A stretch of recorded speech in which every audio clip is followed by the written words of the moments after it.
from the Ticats Audio Network. This is Ticats Today with Louie B. Yes, it is Ticats Today for a Friday, January the 28th, 2022. Thanks for checking us out on the Ticats Audio Network. I am Louie B, and yes, the show is called Ticats Today. We may not be coming to you daily, but you can check us out every week, bringing you the news and notes of what's been going on around the Ticats, around the CFL. We'll be bringing you interviews, some insiders, and just some nice chats. So coming up today, Luke Tasker and I felt like I hadn't talked to Luke since the Grey Cup. Wanted to catch up with him, so he's coming up on today's show, as is Steve Milton from the Hamilton Spectator, as we caught up with him a little bit earlier in the week. And to that point, in the interest of full disclosure, both my conversations with Milty and Luke were recorded yesterday morning.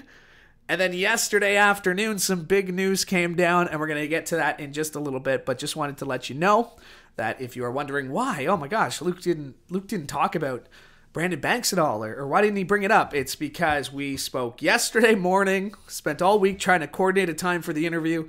Yesterday morning it happened. Yesterday afternoon, some big news came down. And that happened with both my guests this week. So they are great conversations. They don't discount them at all. But if you're wondering why we didn't get into that, that is why. I did want to give a couple of shout outs here. First of all, to my grandma, Mime, Kathleen. Happy birthday. Today is her birthday as I'm recording this, Friday, January 28th.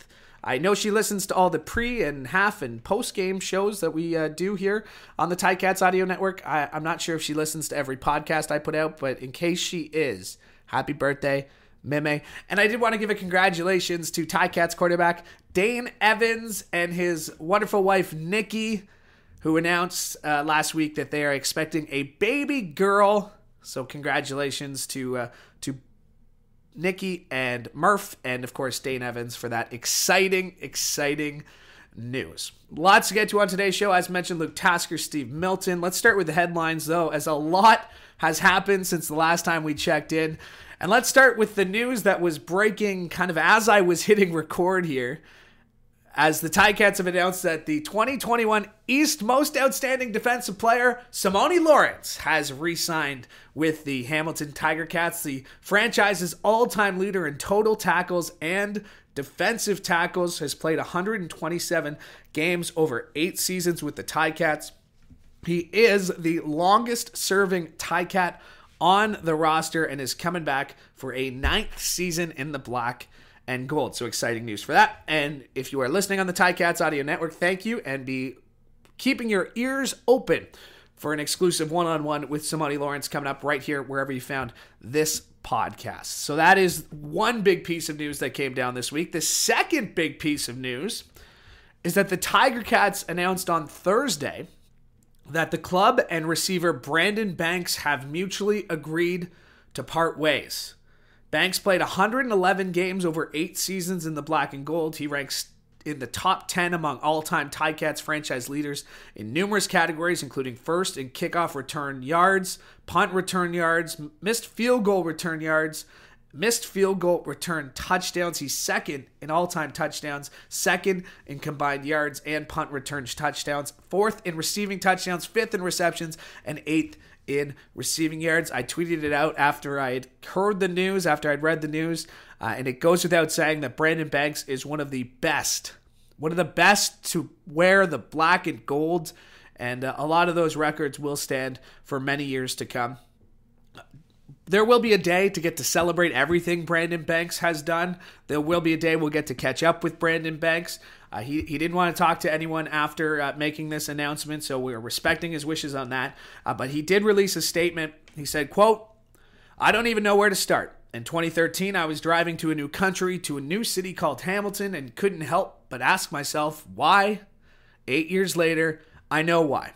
Thank you to one of the best organizations I've been a part of for making me into the man I am today. Thank you for the opportunities. Thank you for believing in me. And thank you for fighting for me, even when I was wrong. I want to personally thank Mr. Caretaker Bob Young, Mr. Scott Mitchell, Sean Burke, Coach O, June Jones, Coach Austin, and all the coaches who were with me for this journey. Thank you to the medical staff, the strength and conditioning coaches, and the equipment staff who always had my swag right. Thank you to the media relations staff, the stadium operations staff, the business operations staff, and thank you to Miss Tina and her staff. Thank you to all my teammates who I've had the honor of sharing the Ticats helmet with. Every year that locker room was full of life. Tiger Town, wow. Thank you so much for welcoming me and my family to your city and for allowing me to make Hamilton a second home. Thank you for the great times in the community and for always making game day so special for me and my family. I always played my hardest for you, trying to bring home that great cup you all deserve. I will always bleed black and gold. Thank you, Tiger Town. End quote from Brandon Banks. So yes, he will be missed in the black and gold. We wish him all the best in whatever is next for him. And as mentioned, there will be one day, a few days, I'm sure, down the road to get to celebrate everything that 16 has done in the black and gold for the Hamilton Tiger Cats. All right, from one great Ticats receiver to another, had a chance to catch up with Luke Tasker of the Ticats Audio Network, and of course, as mentioned, a former Ticat himself. We had been texting leading up to the Bills game last week. Of course, he is out there in Buffalo, and I wanted to have him on the podcast. I just wanted to catch up. Hadn't seen him since Grey Cup. Hadn't really talked much outside of text messages since the Grey Cup, and we ended up chatting for a few minutes. And then again, just to remind you, in the interest of full disclosure, this was recorded yesterday morning, a mere hours before we knew that Brandon Banks and the Ticats were going to part ways. So we didn't get to it. We will have a chance to catch up with Luke on that subject a little ways down the road. But we started our conversation, or I started the conversation, just by wishing him a happy 31st birthday, as he got to celebrate last week, and we took it from there. You had a birthday recently, turning 31. Happy birthday, right. Happy birthday, man! How did you and the family get to celebrate the big 3-1? I got a lot of family here in Buffalo, and everybody was out of town, so we just had a nice little dinner at home. Had a little. My dad and my brother-in-law were the only extended family in town, so everyone else was out, but we had a little fire and some celebration cigars out in the yard, and just had a nice little night. We've had quite the classic Buffalo January here, so we've been snowed in since what was a very green and warm December. January has been icy cold, so which we kind of like. It's all good. We've been enjoying it, so. It was a good birthday though. Yeah, of course. we're kind of the same Golden Horseshoe area, and we're all dealing with that lake effect snow. So you sent me some of the pictures of you trying to dig out, and I sent you a couple of pictures of me literally trapped in my apartment for days. And so I know it happened to follow on that. It happened to fall like on that the big snowstorm you dealt with, and shoveling out. Okay, I have to ask this: like, what's the mood been like in the city of Buffalo? Like this week, what is it like? I mean, my heart still hurts for that game on Sunday, but what's the mood of the city been like? Dude, you get downcast. I mean, you get a number of people who are like, yeah, but what an incredible game. And then you get some people who are like, I'm going to die. I'm going to die. I get a text yesterday saying it's no less than 6 times a day that I stop and think about that game. That was for my brother who's actually in Mexico right now. Like people are hurting here, but Louie, dude, it's you and I. It's people in the Southern Ontario that have it the worst because they're Ticat fans and Bills fans, and twice over this winter, just dreams crushed. I mean, like Jenna and I are like this again. And with some weird special team stuff, some debates overtime, as to how some things were overtime. It's like this cannot be happening again, and it hurts so bad. But to watch Josh Allen do the 2 drives, all those points at the last 2 minutes of the game, it was unbelievable. And Bills fans are just like, this can't be. We can't be the ones in this position again. This is impossible. Yeah, man. 13 seconds. It's going to live just like wide right It's going to live just like there are no flags on the field. I mean, just like it's going to be those words that'll haunt the Bills fans. All right. Brett Hull with a foot in the crease. No goal. Yes. Yeah. Buffalo fans have their and Ticats fans, but let's put that all behind us. You mentioned Josh Allen. Let's talk about Dane Evans because the Ticats made their decision. They're going to move with Dane Evans as the starting quarterback. No more competition. Just your thoughts on the move, kind of picking a guy, and just your thoughts on Dane having played with him in 2019 and seeing what he did last year in 2021. Yep, he was going to get the outright starting position somewhere in the league. You know, after what he's done for his first years of his career in Hamilton, and why not make that happen right there in the Hammer. So great for him. Nobody needs to explain or express what kind of guy he is. Everybody knows, everybody in Hamilton understands that he's been an unbelievable teammate, whether he's been starting or backing up, that he's a talented player and that he's a difference maker on the field. He's already proven all these things. So he's coming into a role that he deserves and that he's ready for. And I think that he and Jeremiah both have to have a little bit of a sigh of relief that elongated story of who is going to be the starter is done now. And I just hope that we see Jeremiah excelling on one of the other 8 teams in the league. Yeah, that's such a great point. Cause I was going back and looking at stuff, from January, 2020 and, going into that year of free agency, cause that was kind of the last normal free agency period we had, right? It was coming off a season that ended with a Grey Cup. Guys are getting set for the 2020 season. And I want to get your thoughts specifically on that free agency period. But I mean, that story stuck around from the end of the 2019 season. That's a 2-year saga that at least we have an ending to now, and a pretty good one at that with Dane. And whether it was going to be Dane or Jeremiah, the Ticats had confidence in both these guys as it showed.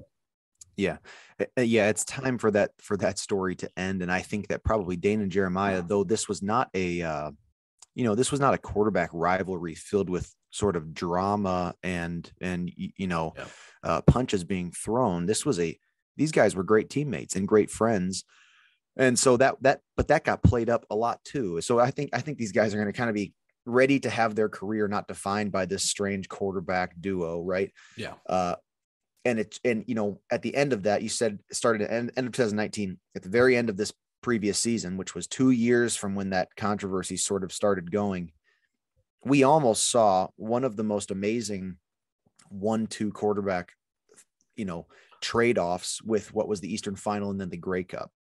Yeah. And Dane stepping in the Eastern Final and finishing that game off strong. And then Jeremiah coming in after Dane went down in the Grey Cup and almost putting together what was a beautiful game for what could have been a historic Grey Cup. So it was the story was, it was played up and it was elongated, but it was pretty amazing what those guys were doing.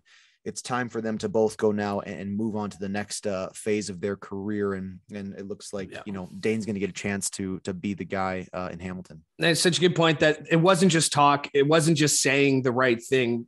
It was legit. I've been around this team long enough. You've been around this team that, sometimes you can see, sometimes you can feel like a little bit of tension. There was absolutely none when it came to those two and the way they approached their game, at least, from what I saw. And I thought I was pretty close to the situation. You were pretty close too. He's got Rev back in front of him. He's got Chris Van Zyl back in front of him. Free agency, especially now with this window, this week where teams actually get to talk to you, above board. You can get to talk to other teams. You got the offer from the Ticats. Take us through your experience with free agency. Obviously, you never left the Ticats, but did you flirt with it? What's this experience? What's this week like leading up to free agency for guys? Yeah, you heard Brandon Revenberg's comment on it in your interview with him earlier this week, and you kind of had that question in mind. Did I do the right thing? And when you're saying that, you're really thinking about do the right thing for my family. Sorry, this is my the twins are in. I got the monitor here. Right, oh, nice. Yeah. The boys are waking up. You always wonder, should I have tested that? Did I leave an X dollar amount out on the table? But for me, it was I never wanted them to know it, right? Yeah. I never wanted Hamilton to know it, but I really wanted to stay in Hamilton, you know, but you don't want to kind of lose your leverage like that. But the only thing I flirted with is that I worked out for the Packers and the Jets in between two of my contracts in between two of my CFL contracts, and had good workouts. And it just wasn't right for me to leave at that time. I just didn't feel like what I really wanted to do. I really never hit the CFL free agency deadline. I never really seriously talked with any of the other teams. You know, I think for those guys who are questioning that, I never would hold it against a guy for doing that. I mean, this is there are no promises here. You can feel like you have an allegiance to a team or a franchise, and when it comes right down to it, you know, you can be cut and released as easily as you or I could be cut. I mean, you know, anybody in this world's job is up for grabs if they get replaced. So you got to do what's best, and it's an emotional process. And you were obviously in a unique position in that you played 30 minutes away from where you lived, right? I mean, you have to think that guys who come up and leave their family from Texas, and I know you got the young boys now, then maybe that was more of a factor later, but you were in a unique position in that, I mean, you got to play 45 minutes from where you got to grow up. Not many people get to do that. Yeah, absolutely. And there was, you know, I was kind of like, there was always a handful of guys that were Canadians from the Southern Ontario area. And that was sort of, you know, it made a lot of sense for them. And I happened to be in a similar position. It was really truly an hour and a half to my house. So I was never close enough to commute from home, or else that, you know, that would have been really great. But but we loved living in Hamilton during our seasons there. So that was kind of part of the, you know, adventure for us as far as our lifestyle went. But yeah, it was just special, man. Hamilton was just a home for me. And I really had no desire to take my family out to whatever, Regina or what have you. Buffalo, St. Catharines, Toronto, Guelph. It's all 45 minutes from Hamilton to me, man. So exactly, it's all the same.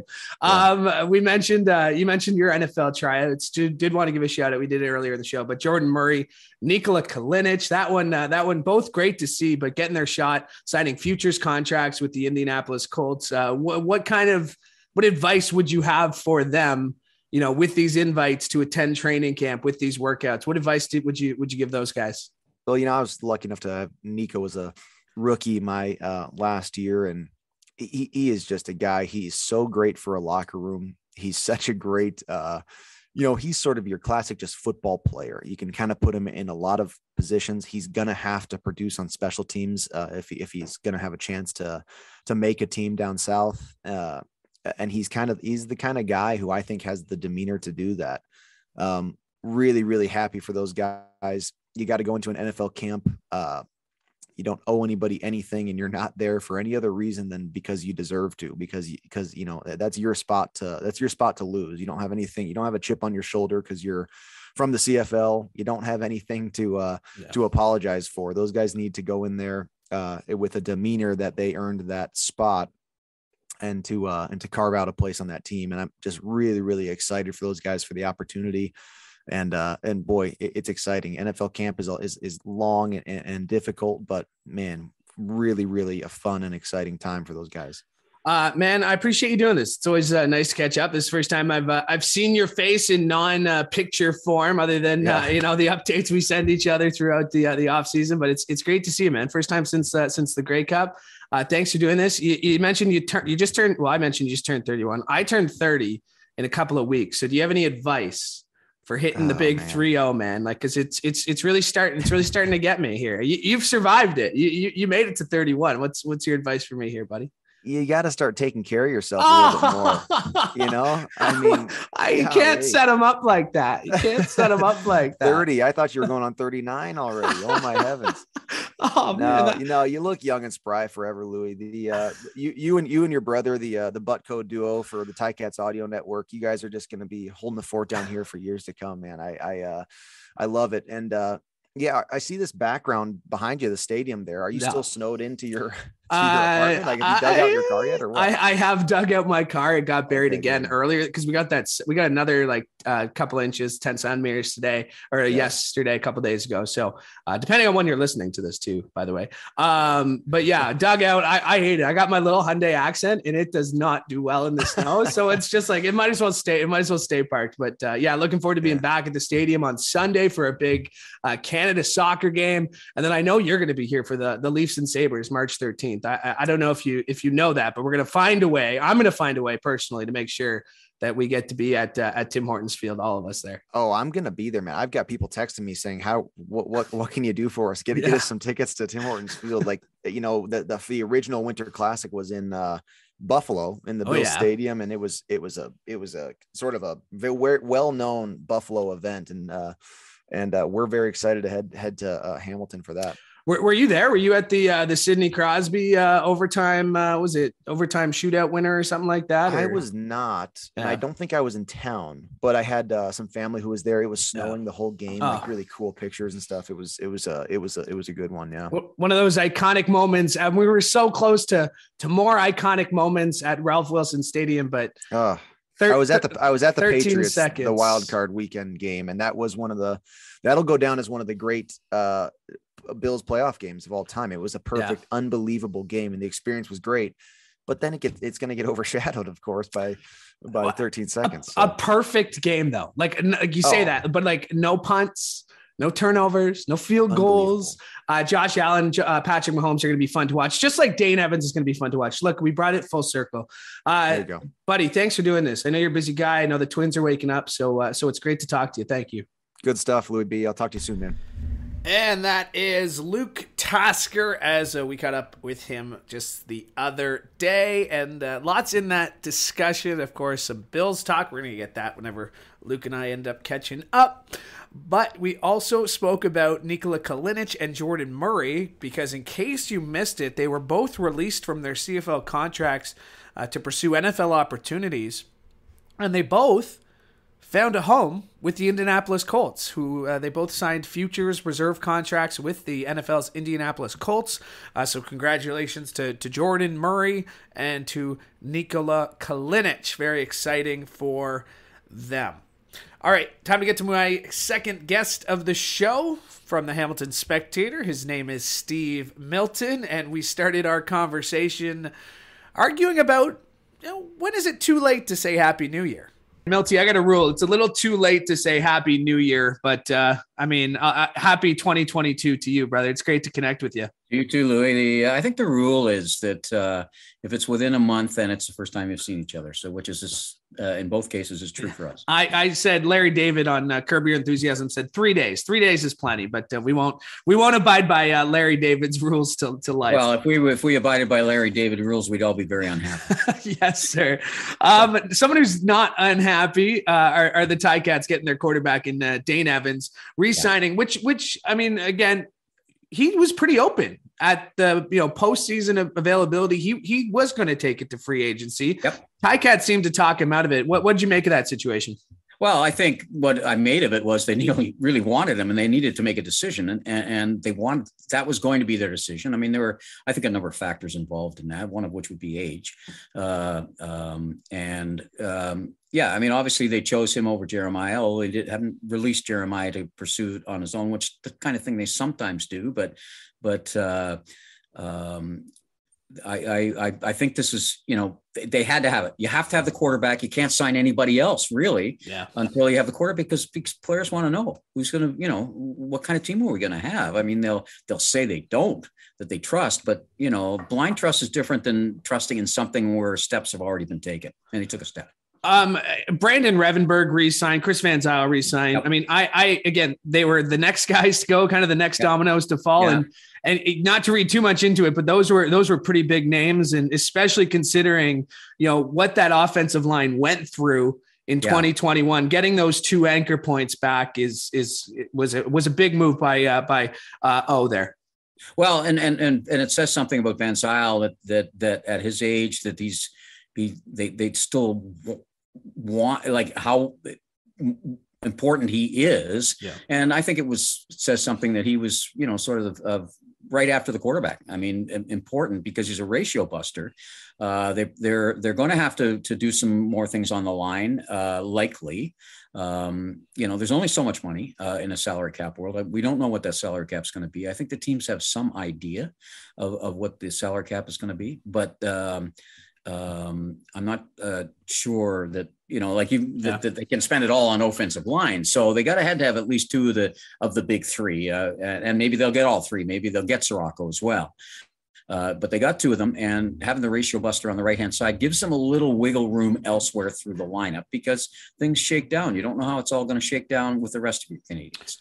And of course, the free agency, I don't know if they call it the tampering period or whatever you want to call it, but a week before free agency opens, which is just about this time or going into next week, different window. I touched on it right there, but we haven't spoken since Berkey moved on to the Ottawa Red Blacks and Coach O took over the director of football operations. Your thought, were you surprised to see that? I mean, coaches always seem to have that pull to have more responsibilities, and then bringing in Ed Hervey. It seems like coaches assembled the right people with him.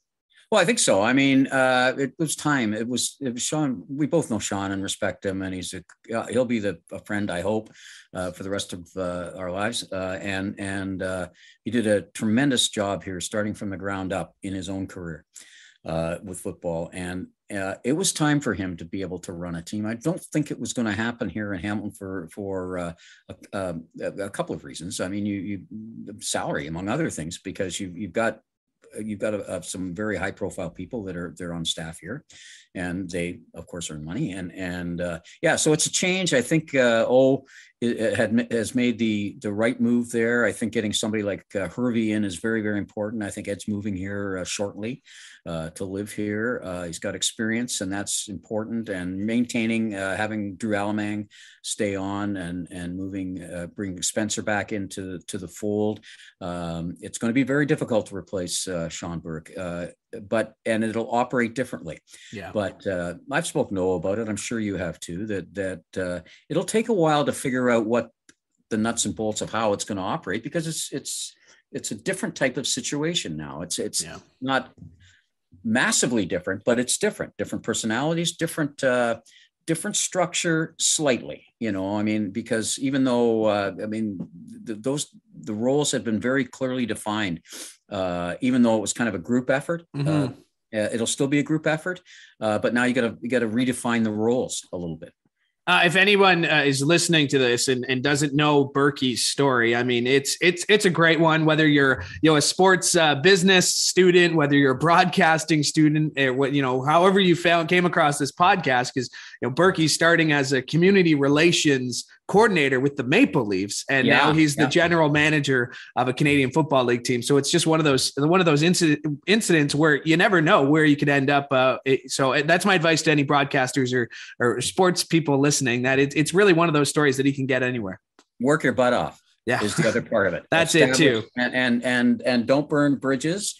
Be firm in what you believe. Berkey has a lot of things that he can offer there. I've known him since those days at MLSC, because I was around the Gardens all the time or Air Canada Center at the time all the time. He did great work there in the community.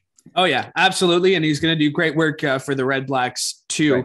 Right. In Schonberg. I mean, it'll take a while, but yeah. Ticats, we're recording this on Thursday. We're not sure what the Ticats will do leading up to free agency. Do you see some sort of priorities that whether it's, your own guys or there's spots that need to be filled on this team? Yeah, I think they've got to look at a couple of things. You got to make sure, and this goes back, this is old news in football. Berkey was really, really big on this. The trenches have to be, you've got to make sure your trenches are taken care of. Now they've done some of that. They got some people back. They made this decision about next year, really earlier this year, when they moved Coulter Woodmansey into the and decided to live with some early mistakes that they felt they could afford to a little bit this year, and now they've got him in with how many games experience now, 7, 8, including a Grey Cup. Yeah. So they got that. They got to look at the defensive line there, but I think getting Simoni back is probably a big one too. And I don't know what they're going to do at marquee receiver positions because there's quite almost all of them are free agents on the team. So that one is important, but not quite as important as making sure that you get a couple of the guys off the defensive line back here. Now, whether that's Jaguar or Dylan Wynn, I think Dylan Wynn would be easier signed because he really wants to come back. But, he's got family to feed too. And everybody's got to make sure they do what's best for them. Well said. You mentioned Coulter, and just to that point, for our listeners, that the people I've talked to, I'm sure you've talked to people around, they, especially Mike Gibson, he said he's never seen anyone make the jump the way Coulter did throughout the season, from a guy, playing college ball to really fitting in there. And that's a testament to Van Zyl and Darius and Rev and the other guys on that line. Well, it's got a lot of Revenberg and Sirocco to it. Yeah. Very similar, right? Different human beings, but same kind of progression type things. And, they quickly signed Joe Benz too, or like the Mac, that's a guy too. So he probably is going to step into a role there. I think there, we'll see what happens with Jesse Gibbon as well. Those are all Canadians who are looking, and Darius, we're not sure. I mean, Darius is going to attract some interest, particularly in Calgary. Yeah. So because he got the connection, very familiar with him. He got that connection there. So we'll see where that is. And then you can start the other things. I mean, and one of the ones that snuck by a lot of people was signing Tunde Adeleke, because we saw how valuable he was this year when they kept having some ratio problems and sometimes had to go with that two Canadians back there, meaning moving Katsatanis back into safety and Adeleke could play. He had to play the Grey Cup at halfback.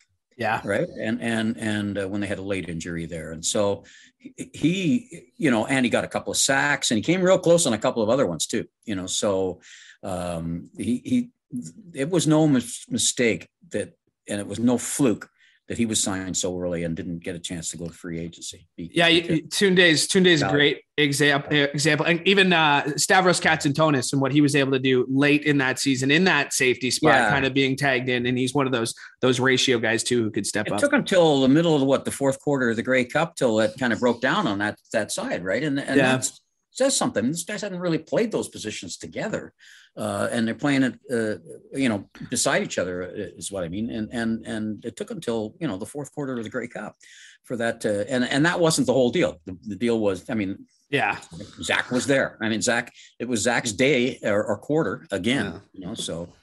Yeah, we have a no Grey Cup rule on this show now, Milty. Now that we're in 2022, we've closed that door. So you've broken the rule. Yeah, it's your first appearance this year, and you've already broken the most important rule. Is that you know what? It'll likely be happening most of the year because it hangs there. It does. And even looking at what the Ticats are doing, and you look at the guys who have signed Rev 2-year deal, especially in an era where guys, take 1-year deals and bet on themselves. I think it says a lot that Rev, Van Zyl, Tunde, these guys signed that 2-year deal. And it was just so recent, 2021 Grey Cup, but that's going to be hanging over this team going into 2023 as well. Is that, that Grey Cup's there. They know what that crowd can do. They know what that crowd can do with an extended, what they originally pitched with more fans. And I think this team obviously wants to take care of business in 2022, but they're looking at 2023 pretty. I think that's how you stay near the top for quite some time. It's like Calgary did, right? Yeah. So many years and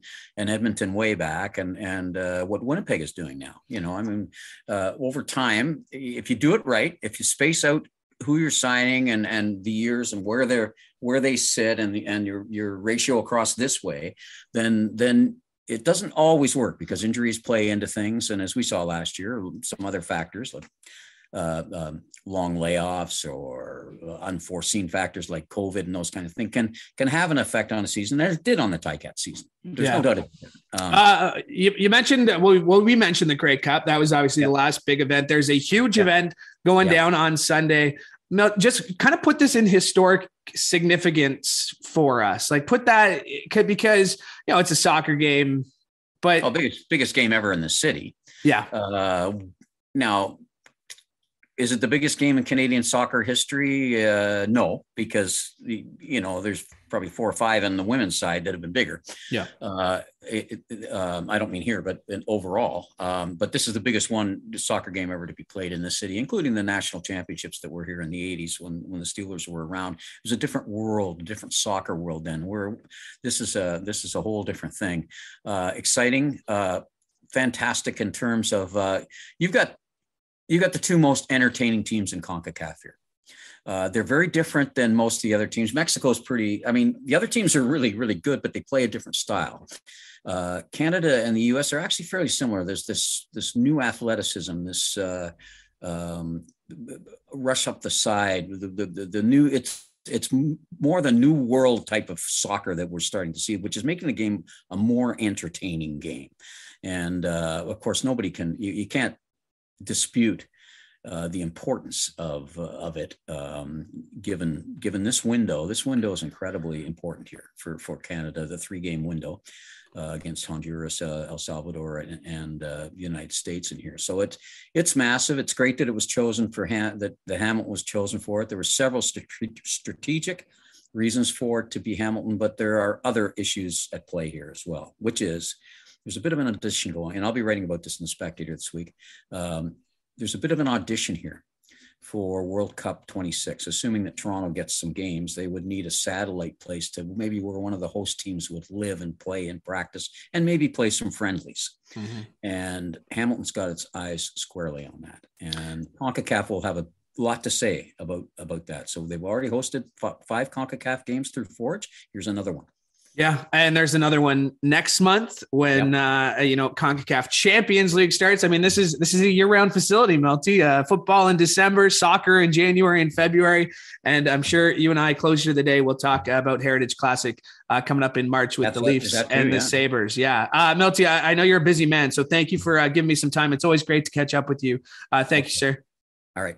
My thanks to Steve Milton for joining me today. My thanks to Luke Tasker as well. And very thank you to you, the listener. Could not do the show without your support. We appreciate it during the season. We appreciate it during the off season. So thank you so much for listening. And as a special treat, just for you, listener, dedicated listener of Ticats Today and the Ticats Audio Network, we got something special for you. We got a week's worth of Speaking with the Enemy, with free agency just a few short days away, February the 8th. We're going to be taking a look around the league at what other teams might be up to. We get an idea of what the Ticats might be up to by some of their moves, but we figure what's going on around the rest of the league. So all next week, twice a day, you'll be able to catch a special Speaking with the Enemy on the Ticats Audio Network. So look for that. Look for the Simoni Lawrence one-on-one. And make sure to subscribe so you never miss an episode. One more time, happy birthday to my grandma. Hope she's listening. Thank you for listening. Have a great day. We're back next week here on Ticats Today. Have a fantastic weekend. Have a fantastic next week. And we'll talk to you on Friday.